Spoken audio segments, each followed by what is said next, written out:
화요일 초선 열전 시간 돌아왔습니다. 여야 초선 의원들과 정치 현안에 대해서 이야기를 나눠보겠습니다. 국민의힘 허은하 의원, 더불어민주당 장경태 최규원 의원 나오셨습니다. 안녕하십니까? 안녕하세요. 네, 안녕하세요. 장경태입니다. 허은하입니다. 국감을 하면 밤을 많이 새고 좀 많이 힘들지 않습니까? 체력적으로 조금 힘든 건 있습니다만 네. 저는 뿌듯합니다. 예, 뭔가 국민께 네. 해야 할 일을 하는 것 같다는 좀 생각이 들고 야. 뭐 국회의원한테는 가장 중요한 일이기도 예. 하기 때문에요. 국정감사 이제 뭐 방송도 많이 되니까 보면 그 자리에 계속 앉아 있어야 되는 겁니까?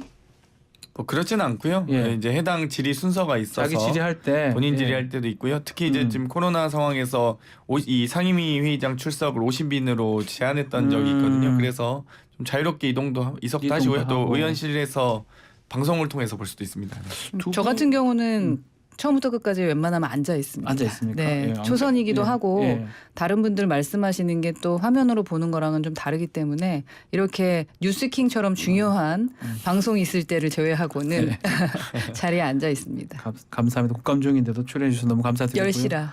어디 그 상임입니까? 전 과방위입니다. 과방위. 네, 저도 과학기술방송통신위원회. 과방이요. 네.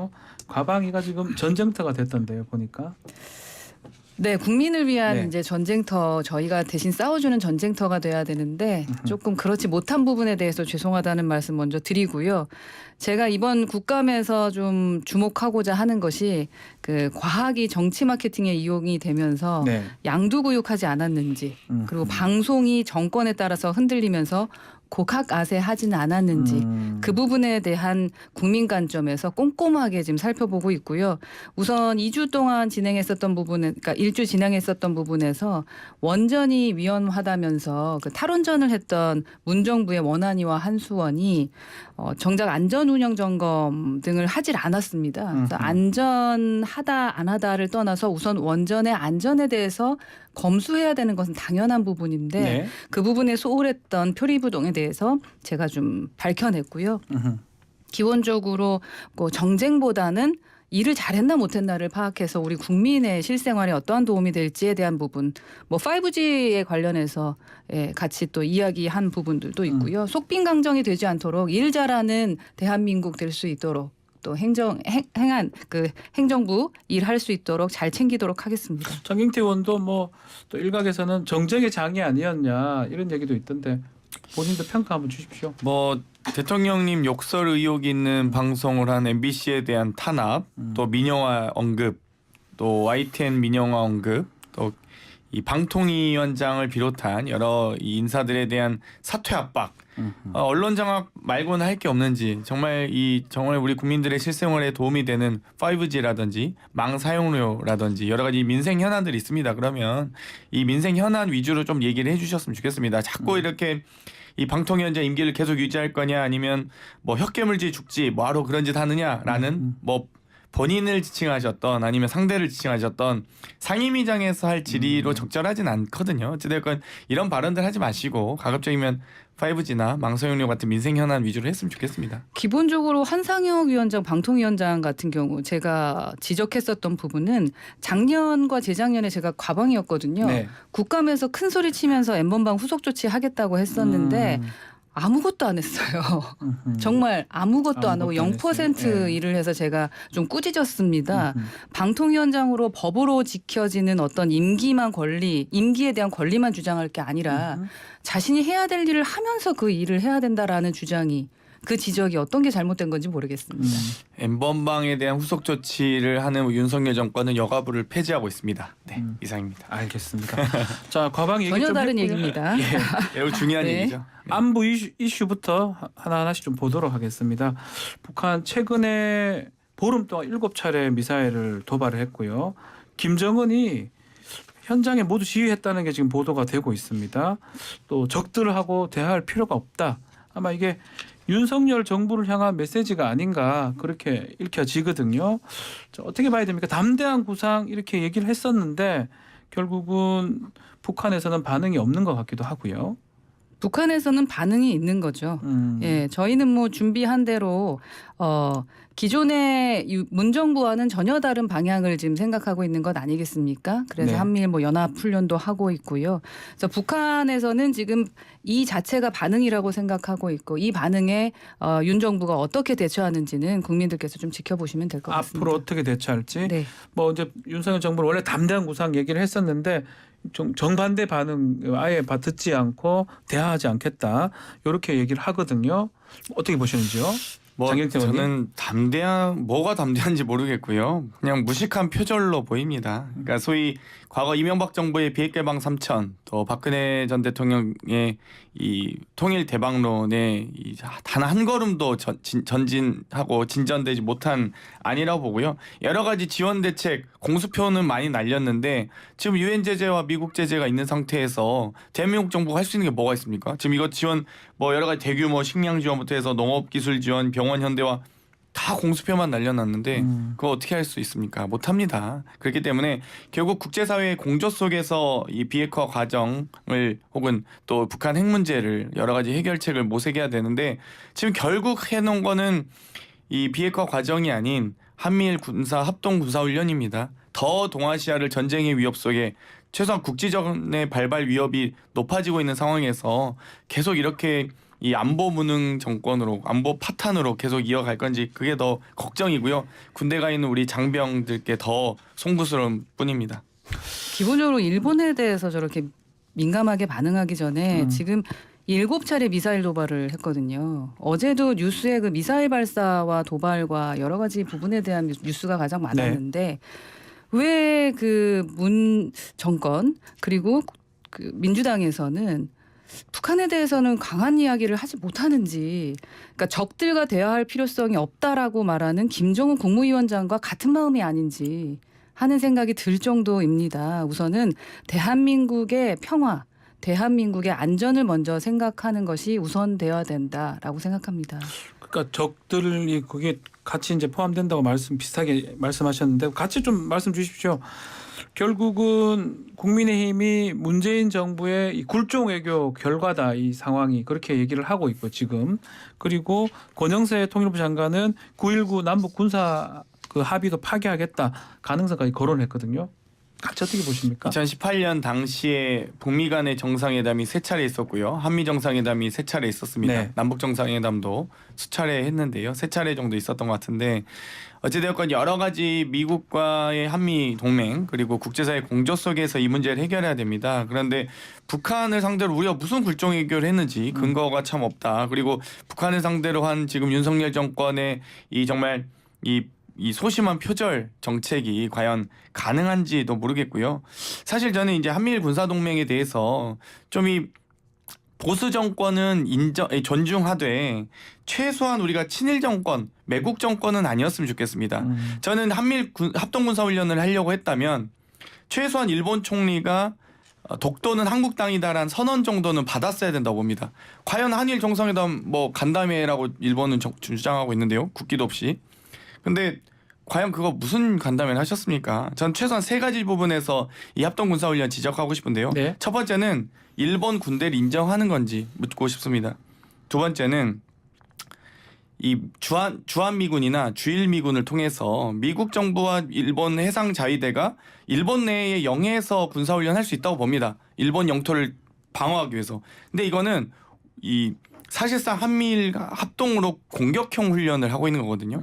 그렇기 때문에 이런 부분에 대해서 매우 민감하게 우리가 받아들여야 된다. 그리고 그것도 사실 왜 독도 이 인근 180km 정도 되는 곳에서 하잖아요. 그러면 독도 우리 과연 이 EEZ가 이게 배타적 경제 수역이 370km 정도 되는데 경제 수역 안에 들어와서 지금 이 미국 인도태평양 사령부도 지금 일본해라고 표기하고 있는 건 아니겠습니까? 맞습니다. 그러면 이런 상황에서 왜 우리가 군사훈련을 우리 독도 인근 해역까지 내주면서까지 합니까? 이 작년 초만 해도 이 소위 해양조사선이 이 제주도 남동쪽 130km까지 접근한 적이 있었습니다. 그때 해경의 경비함과 대치했었거든요. 근데 왜 우리는 동해를 내어줍니까? 최소한 일본 총리가 성의 있게 독도는 한국 땅이 명백하다. 그러니 독도 인근에서 이 해상 훈련 하겠다라는 정도의 선언이 없지 않고선 하기 어렵고요. 그리고 우리가 불과 3년 전에 이 경제 보복, 수출 규제, 소부장 공격 받지 않았습니까? 일본과의. 일본이 그거 지금 사과했습니까?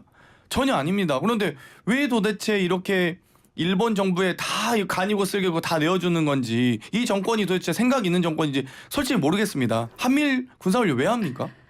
저는 듣고 있으면서 그 일본이라는 단어를 북한으로 바꾼 다음에 민주당에게 반사하고 싶습니다. 기본적으로 굴종 외교라는 부분, 제가 그 단어는 지금 잘 생각이 안 나는데 미사일 뭐 도발 이런 자체의 말을 못하지 않았었나요? 북한에 대해서.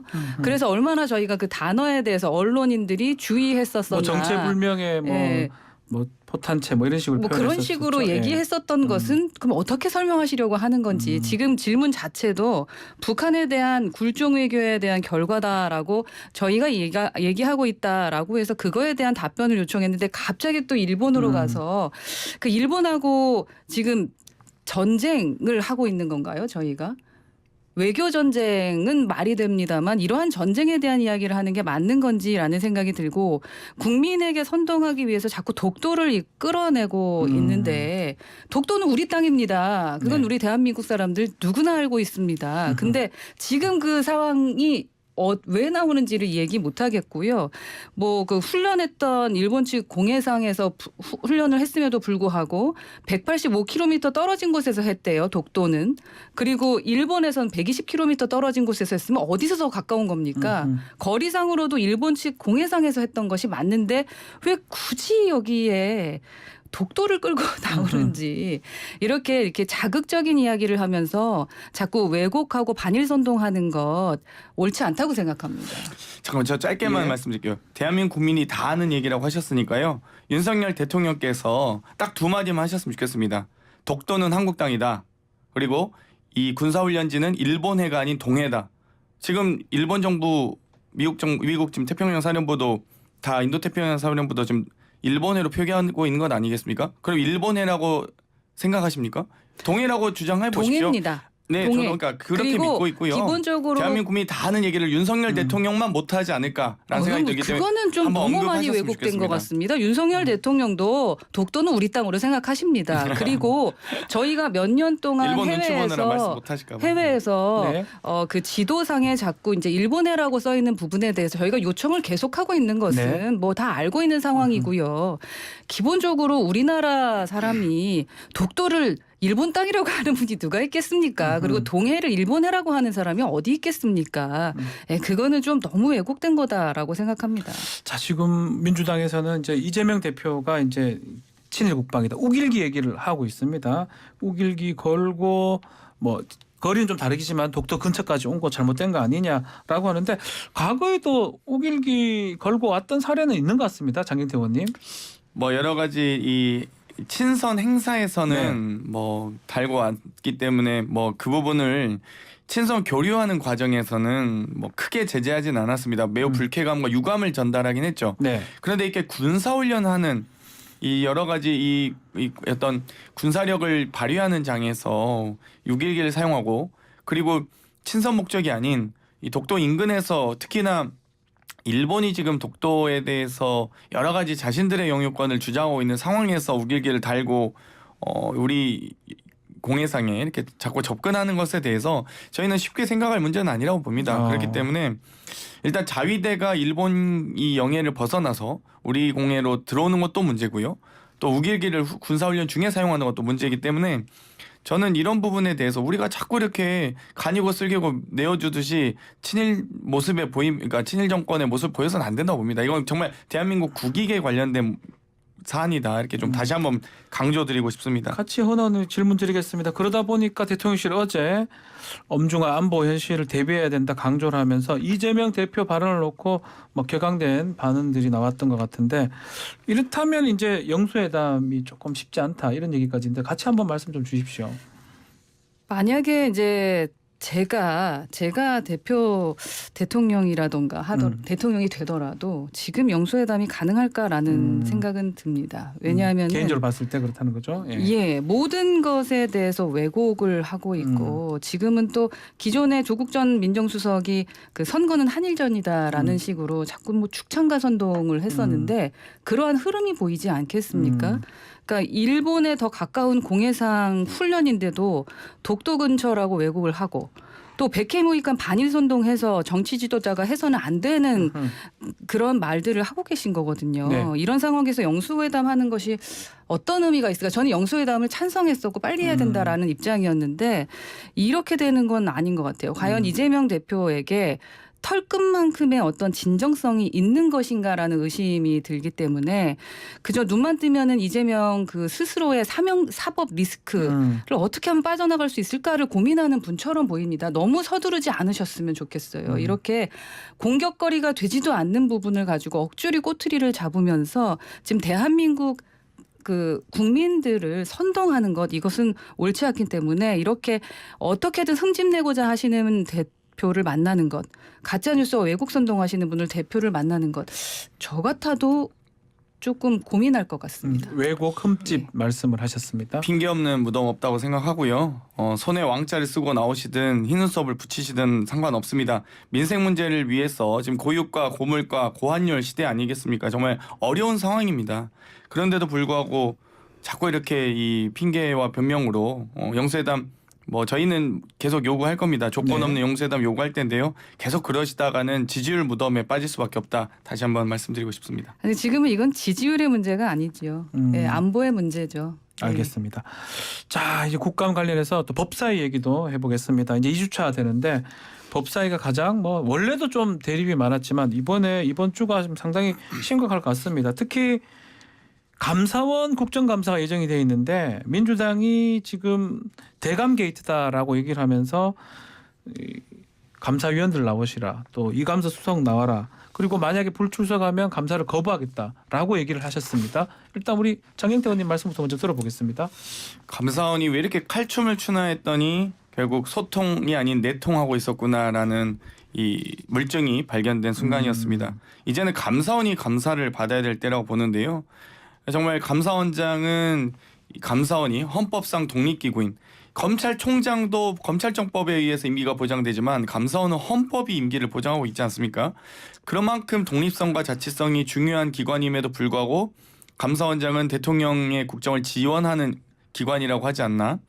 심지어 이 감사원 사무총장은 청와대 수석에게, 대통령실 수석에게 이렇게 업무 보고하듯이 또 제대로 해명 자료가 나갈 겁니다 라는 보고를 하고 있습니다. 과연 이렇게 권력과 권력의 유착관계를 극명하게 보여주면서 과연 어떤 감사원과 앞으로 어떤 수사, 어떤 공정한 원칙을 믿고 신뢰하고 국민들께서 정부를 믿겠습니까? 이렇게 자꾸 이 법치 하시면서 법 위에 있는 듯한 모습을 계속 보이는 분들에 대해서 다시 한번 지금은 감사원이 감사를 받아야 될 때다. 오늘 아마 감사 국정감사 할 텐데요. 국정조사까지 가야 될 사안이라고 보고요. 네. 사무총장은 당연히 지금 즉시 해임하셔야 된다고 봅니다. 자, 이 국감을 만약에 증인으로 나오지 않으면 거부할 수 있는 상황이라고 얘기를 합니다. 아마 국민의힘에서 안 받는 지금 모양새로 가고 이게 지금 있고요. 문자 얘기부터 해야 될 것 예. 같은데 그 문자 하나 뭐 말 한마디에 당력을 쏟아붓기 이전에 그 이 대표가 얘기했던 것처럼 제발 좀 민생을 살폈으면 좋겠다. 전 정부의 공과를 좀 성찰을 좀 하셨으면 좋겠고요. 네. 그러면서 현 윤 정부의 정책도 좀 꼼꼼하게 살펴봤으면 좋겠다라는 말씀을 좀 드리고 싶습니다. 대한민국 미래를 위한 건설적인 제안을 해야 되는데 지금 뭐 권력과 권력의 유착관계다라고 말씀을 하시는데 제가 웬만하면 비교를 하고 싶지 않은데 네. 문재인 정부 때 얘기 안 할 수가 없어요. 예. 문재인 정부 때는요. 감사원과 청와대가 한 몸처럼 인사를 했습니다. 예를 들어서 김모 분이신데요. 그분 문재인 정부 출범하자마자 있었던 일입니다. 청와대 첫 공직 기강 비서관으로 1년을 하시다가 당시에 감사원 공공기관 감사국장으로 임명이 됐어요. 거기서 또 2년 계셨어요. 그러다가 다시 같은 사람이 감사원 사무총장으로 오셨다가 또다시 청와대 민정수석 비서관으로 갔거든요. 예. 감사원하고 청와대가 한 몸처럼 같이 움직였습니다. 이걸 갖고 권력과 권력의 유착관계라고 해요. 지금은 어디 계시냐? 기술보증기금 이사장으로 재직하고 있습니다. 그러니까 문정부 마지막에서 그거 지명하신 거거든요.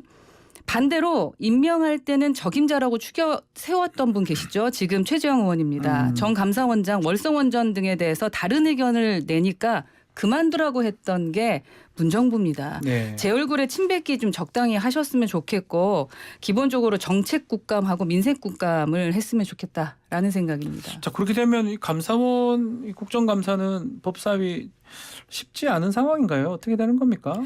기본적으로 지금 제가 말씀드렸던 것처럼 무슨 문자 하나랑 말 한마디 이렇게 당력 쏟아 넣으면서 또 다른 왜곡을 하게 된다면 쉽지 않겠죠. 정치에는 염치라는 게 있어야 되는 겁니다. 근태 상황을 지금 좀 민주당에서 달라고 하는데 그런 거는 줘도 되는 거 아닙니까? 본인들도 그 근태 상황 체크하려고 네, 줄 수 있는 거죠. 2017년 1월부터 7천여 명을 했다라고 하긴 하더라고요. 네네네. KTX 뭐 운행 관련돼서 공무원들한테는 네. 진행을 할 수 있을 텐데 지금 이제 그 다른 감사원 부분은 고위급 공무원한테 지금 달라고 요청을 한 것 같습니다. 네네 민주당에서는. 그런 부분은 문제가 없지요 공무원들에게는. 또 그것도 아직 좀 감사원에서 좀 거부하고 있는 것 같기도 하고요.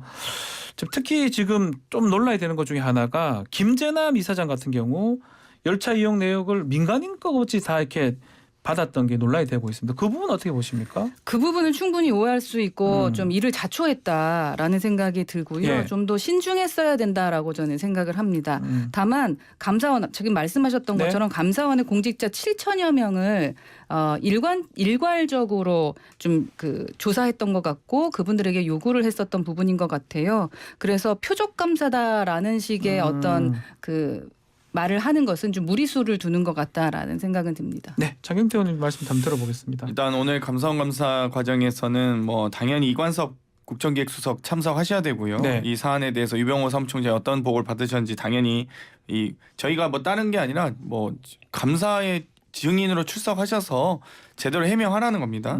그리고 이 김재남 이사장에 대한 열차 이용 내역을 민간인 시절까지 다 제출받은 겁니다.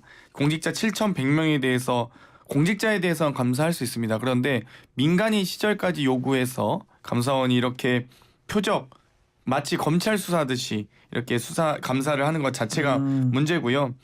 사실 대부분 다 청와대 근무하거나 원자력 안전재단 근무하기 전 정말 3년 7개월간의 민간인 시절의 기록들이기 때문에 이런 이 민간인에 대한 사찰 부분은 감사원의 현전 이 법 위반 사안입니다. 감사원이 어디까지 조사하고 어디까지 지금 뒤를 털고 있는지 정말 감사원이 감사를 받을 수밖에 없는 상황이다. 다시 한번 강조드리겠습니다.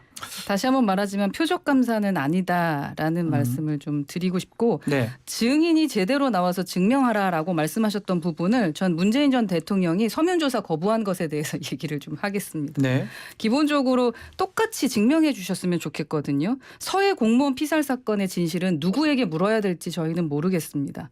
다 안 나오시거든요. 박지원 전 국정원장, 서훈 전 국가안보실장 모두 감사원 출석 여부를 요구를 거부했어요. 그랬기 때문에 지금 서면으로라도 대통령께서 말씀해 주셨으면 좋겠다라고 하는데 도대체 유족들은 어디에서 이 한을 풀어야 되는 건지 진실은 어디에서 찾을 수 있는 건지에 대한 말씀 드리고 싶습니다. 네.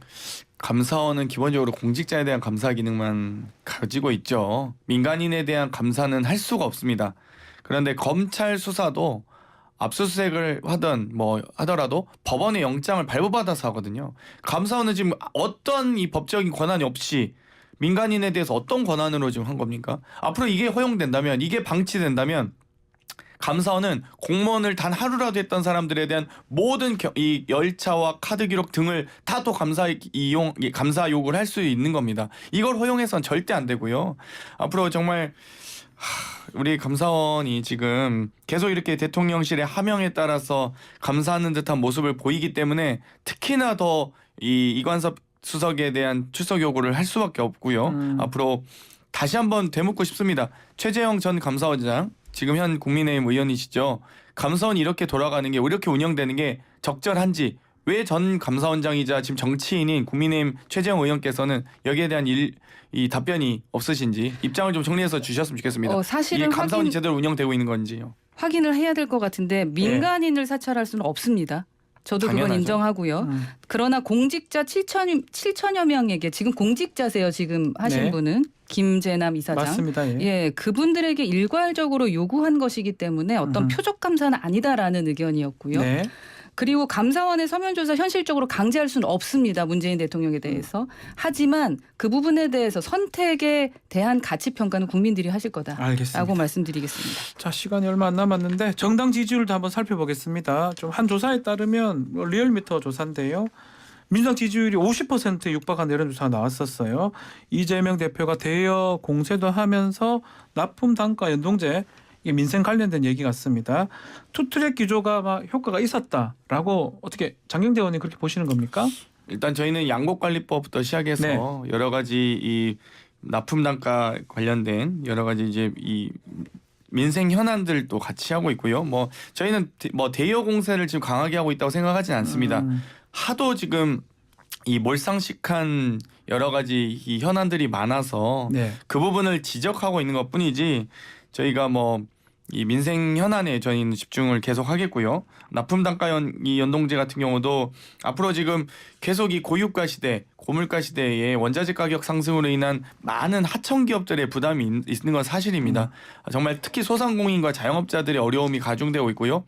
특히 외식 물가는 30여 년 만에 최고치를 달성하고 있습니다. IMF 수준이거든요. IMF를 뛰어넘고 있습니다. 그렇기 때문에 정말 이런 상황에서 제2의 경제 위기가 오는 게 아닌지라는 우려 속에서 정말 이 대한 정당으로서 또 대한 야당으로서 윤석열 정권이 더 이상 대한민국 국격과 국익을 훼손하지 않도록 저희는 최선을 다해서 임할 생각입니다. 네, 같이 감사원의 여쭤보겠습니다. 네. 감사 힘 빼기 그리고 한미일의 연합훈련 꼬투리 잡기 정부 헐뜯기에만 그 열심인 모습을 이걸 갖고 공세라고 하는 겁니다. 그리고 납품 단가 연동제 네. 라는 것도 사실은 숟가락 얹기고요. 정치적 도의가 있으면 이러면 안 되는 거죠. 이 대표께서 뭐 본인이 추진하겠다 하면서 저희에게 협조를 요청하셨는데 너무 어이가 없습니다. 그 이 여당 협조를 촉구할 사안이 아니에요. 저희가 이미 하고 있는 겁니다. 하고 있는 현실을 건데, 지금 왜곡하고 예. 있거든요. 원자재 가격의 변동폭을 그 하도급 그 납품 단가에 반영하는 납품 단가 연동제. 이거는 이미 윤 대통령의 대선 공약입니다. 하고 있는 공정거래위원회가 이미 시범 사업 하고 있어요. 이미 지난달 14일에 시범 사업을 시작을 했어요. 네. 그리고 잘 작동하지 않으면 법제화를 진행할 계획이다라는 것도 발표를 했어요. 아하. 그런데 지금 와서 숟가락을 얹고 있습니다. 이재명 대표는 그러니까 모든 여론에 따라서 모든 걸 자기가 하는 것 마냥 말씀하시는 거 이거 고치셔야 되고 기업에서도 실적을 가로채는 사람들이 가장 문제가 있는 거거든요. 실적 가로채기 하지 마시고 숟가락 얹기 그만하십시오. 같이 한번 들어보고요. 예. 저희는 표절하진 않습니다. 제가 어이가 없어가지고. 예, 그 어쨌든 제 질문은 이제 야당은 조금 높아지는데 여당은 이제 정부도 그렇고 조금 뒤처져 있는 것 같아서 부담이 좀 클 것 같기도 하고요. 저희 지난 네. 갤럽 조사 결과는 좀 다릅니다. 국민의힘이 우세한 결과를 보였던 네, 것으로 33% 알고 있고요. 예, 몇 프로 차이 나지? 예. 나왔습니다. 예, 1% 차이. 지금도 마찬가지고 0.1% 뭐 그 정도 차이나 지금 이 리얼미터가 좀 많이 차이가 나는 거고요. 납니다. 예. 예, 갤럽 조사 봤기 때문에 조금 더 지켜보셔야 될 것 같고 여론조사가 결과가 다를 수는 있겠지만 어찌됐든 정치 제1의 사명이 민생을 살피는 거 아니겠습니까? 저도 그렇고 국민의힘은 민생 현황을 살피면서 국정감사하겠다. 그리고 민주당에도 제가 계속 요구하고 있습니다. 제발 좀 민생을 좀 살피시고 알겠습니다. 정쟁 좀 그만하시고 왜곡 좀 그만하시기 바라겠습니다. 자, 요 소개를 좀 해드려야 돼서 조사는 리얼미터가 미디어 트리뷴 의뢰로 지난 4일, 7일 조사한 내용이고요. 또 갤럽 조사는 또 지난 4일, 6일에서 조사했던 내용입니다. 자세한 내용은 중앙선거관리 홈페이지를 참조하시면 됩니다. 마지막으로 정리 좀 해주시면 장경태 의원님. 뭐 어찌되었건 조삼모사라고 보는데요. 이 33% 나온 0.6인가요?